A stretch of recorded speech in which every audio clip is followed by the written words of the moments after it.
Maka lalu kat sini bagi salam pada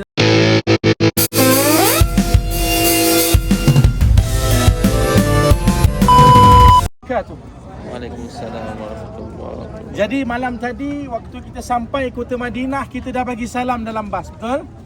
Tapi kita masih lagi belum lalu dan ziarah makam Rasulullah SAW. Jadi sekejap lagi jemaah lelaki akan ikut Ustaz Firdaus, akan ikut Ustaz Uji untuk bagi salam pada Nabi SAW. Jadi saya nak tunjukkan tata cara bagaimana untuk kita bagi salam pada Nabi SAW. Okey? Bukanlah tata cara, tapi tak. Maksudnya kalau kita dah lalu, kebiasaannya jemaah kita keluar masuk Raudah dululah. Okey, masuk Raudah dah kemudian ni. Tapi lepas ni kita nak lalu kat situ. Baik. So, di depan makam Nabi SAW dia ada 3 pintu yang utama. Pintu pertama, pintu kedua dan juga pintu yang ketiga. Ramai orang bila dia ziarah kepada Nabi SAW, dia lalu dekat pintu pertama, dia tengok kat lubang ni, tak ada apa-apa. Sebab ditutup dengan kelambu. Jadi 3 jasad utama Rasul SAW, Sayyidina Umar ibn al-Khattab dan juga Sayyidina Abu Bakar radhiyallahu ta'ala anhu, dimakamkan di pintu tengah ni. Kedudukannya bagaimana? Di depan adalah Nabi SAW, bawah daripada bahu Rasulullah adalah bahunya Sayyidina Abu Bakar Siddiq radhiyallahu ta'ala anhu, dan yang ketiga bawah daripada bahu Abu Bakar selari dengan pinggang Rasulullah, itulah jenazahnya Sayyidina Umar ibn al-Khattab. Jadi kita nak bagi salam nanti macam mana? Lalu saja, dekat sini dia ada lauhah ni, dia ada apa namanya signage ni. Maka lalu kat sini bagi salam pada Nabi SAW. Assalatu wassalamu alayka ya Rasulullah. Assalatu wassalamu alayka ya Habibullah. Assalatu wassalamu alayka ya Nabiullah. 2 langkah ke kanan. Bagi salam pula. Assalamu alayka ya Khalifah Amirul Mu'minin Sayyidina Abu Bakar radhiyallahu. 2 langkah ke depan bagi salam pula pada Sayyidina Umar. Assalamu alayka ya Khalifah Amirul Mu'minin Sayyidina Umar ibn al-Khattab. Bagi salam. Ada jemaah dia kata, Ustaz, bagi salam kat mana-mana pun sama lah. Kalau kita ada kat bilik atau dalam bas, bagi salam kat mana-mana pun memang sampai, sama.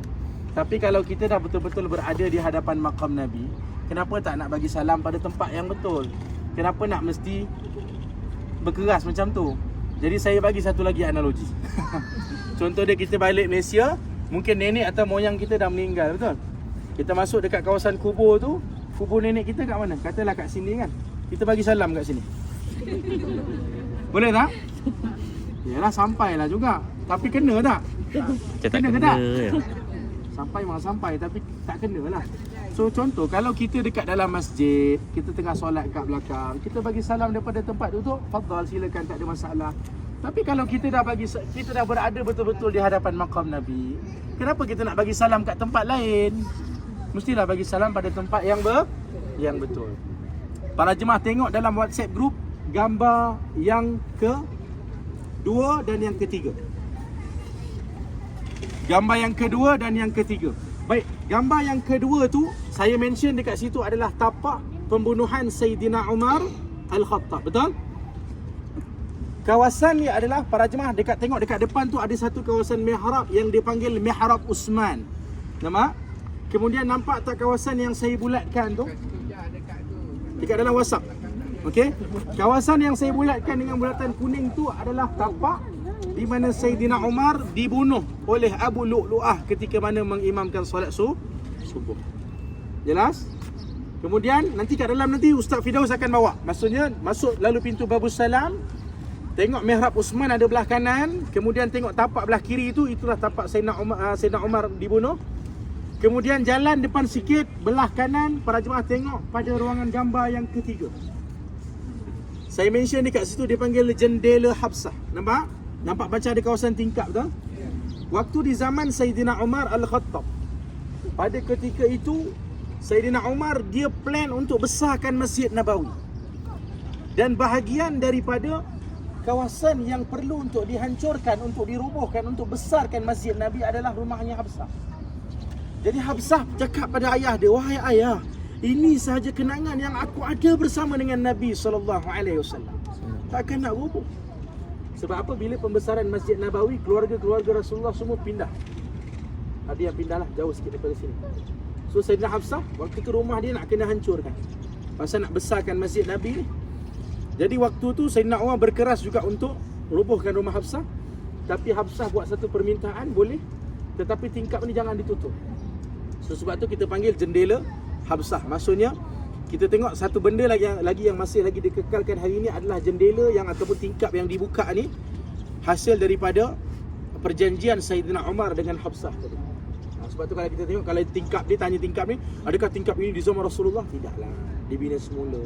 Tapi benda tu memperingatilah dan dikekalkan sehingga hari ini. So nanti jemaah lelaki ikut Ustaz Firdaus Sauzi pergi bagi salam dekat makam Nabi SAW. So masuk daripada pintu Babul Salam, akan tengok mihrab Uthman, kemudian tengok tapak pembunuhan Sayyidina Umar Al-Khattab, kemudian jalan depan sikit, belah kiri kita ada makam Rasulullah, kemudian belah kanan ada jendela Hafsah. Jadi apa nama, jendela Hafsah ni betul-betul berhadapan dengan makam Nabi SAW. So jemaah wanita tak dapat tengok, sebab tu saya tunjuk gambar saya dalam grup. So mungkin ada jemaah lelaki yang boleh buat video dalam tu, kemudian masukkan dalam grup supaya jemaah wanita boleh tengok kawasan depan tu. Jelas? Jelas? Bagi salam pada tempat yang betul. Nanti jemaah wanita saya akan pandu salam daripada depan. Okey? Jom ke next station sebelah.